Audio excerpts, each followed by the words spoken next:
Max Verstappen has incredibly been penalised with a one-place grid penalty and a point on his driver licence after his incident in Q3, the final part of qualifying earlier this evening in Qatar.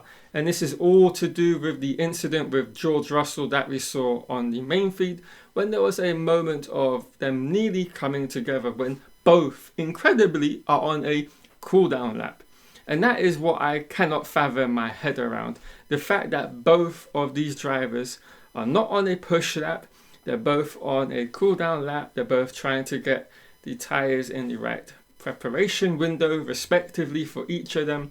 And the stewards have just decided to go, George Russell was flying through the corner, but Verstappen is there doing his preparation, so we're going to penalise the guy in front. And I cannot fathom my head around it. I think the whole situation is incredible. Anyway, let's just quickly go through both of the onboards of Russell and Verstappen to get a better understanding of why Verstappen is being penalised for this nothingness within the cooldown laps of both of these drivers. So as you can see, there's a considerable gap between Russell and Verstappen, who's ahead of him, but very much visible to Russell, and can see a little bit further ahead of Verstappen there is another car ahead of him also on a cool down lap doing his preparation. And Russell has more than enough time and distance to recognise the moment from which Verstappen is going a lot slower than maybe you would expect someone to be. And therefore you have to back off as a consequence of that. But no, he just continues to go into the fast sections of these corners flat out until the last possible moment when he then applies the brakes, does some ridiculous steering wheel movements which I guarantee weren't necessary, weren't needed to slow the car down in that particular moment, to exaggerate it. Now I'm not saying Russell's out here looking to give Verstappen a penalty, that's not it, but it's just ridiculous. Now from a logical standpoint, and this is what I don't understand, if you're penalising Verstappen for going unnecessarily slow in this particular section, causing an issue for Russell, why is the guy not in front of Verstappen getting penalised? He's doing exactly the same thing. It is, I don't get it. If you penalise one, you penalise both. But it seems like for whatever reason, there is some sort of ridiculous agenda we maybe have here of, let's just penalise Verstappen for some reason, which is, we're going to throw our hands up in the air and grasp at a random thing up in the sky. Pull something out and make some bullshit up. I just do not get it. And it's what Verstappen said as well. He's let these drivers through and then they've slowed down ahead of him. Then he has to slow down. So what does Russell have to do? As a result, he has to slow down as well. It's just common sense. And another thing that I find quite ridiculous is the wording within the official FIA document after they've handed out this penalty. The wording in which they've come to the conclusion is ridiculous. But so here it is. So unusually, this incident occurred when neither car was on the push lap, as I've said multiple times. Had car 63 been on the push lap, the penalty would have most likely been the usual 3-place grid penalty. Quite understandable if it was the case, but it's not. However, in mitigation of penalty, it was obvious that the driver of car 63 had clear visibility of car 1. Clear visibility.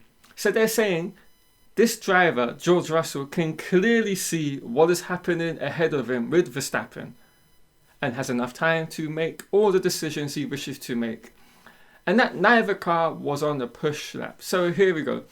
You're writing, we're giving the guy a penalty even though the guy behind has clear visibility for like 10 seconds and can see how slow he's going. So maybe I'm going to slow down, take it slow, so I can see car 1 ahead is going slow because there's a car ahead of him.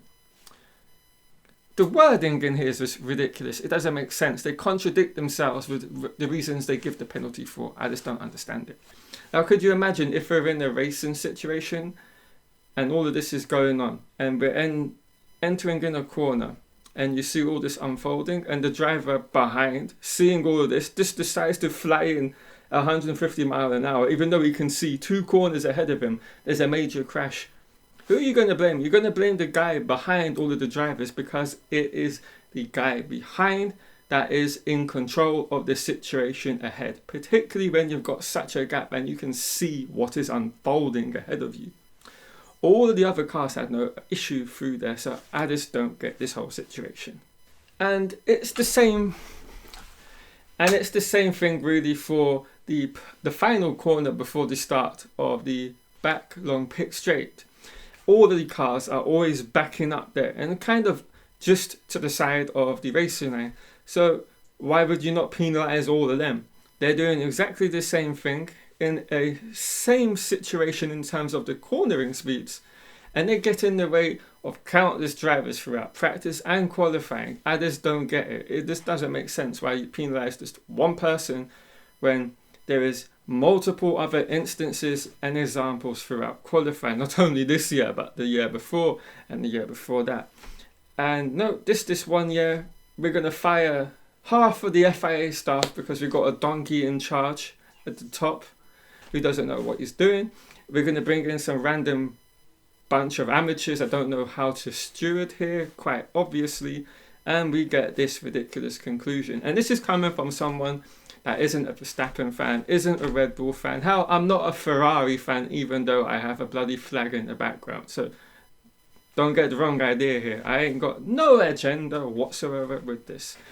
But it just sets a ridiculous precedent. So what we're going to do now, we're going to go to every qualifying session. If there's cars ahead of you on a cool down lap and you are as well, and then you decide to accelerate into the cars ahead of you and then slam on the brakes and go, oh my god, the car ahead is driving too slow, we're going to give everybody penalties now. It's this stupid. I don't agree with it. It's the dumbest thing I've seen from them. And until the head guy at the top, Mr. F.I. Donkey, he goes, we're going to have these issues and we're going to continue seeing ridiculous decisions made by these new stewards. I don't even know who the steward was, but quite frankly, I don't care. But yeah, let me know in the comments down below, how do you feel about this whole situation of Verstappen being penalised? I would love to know all of your takes on it. And I'm going to wrap the video up here. Hope you've all enjoyed it, and if you have and are new to the channel, subscribe and turn on notifications for all future Formula 1 content for not only the final weekend next week, but of course for pre-season testing next year, and of course many more Formula 1 seasons beyond. Catch you all then.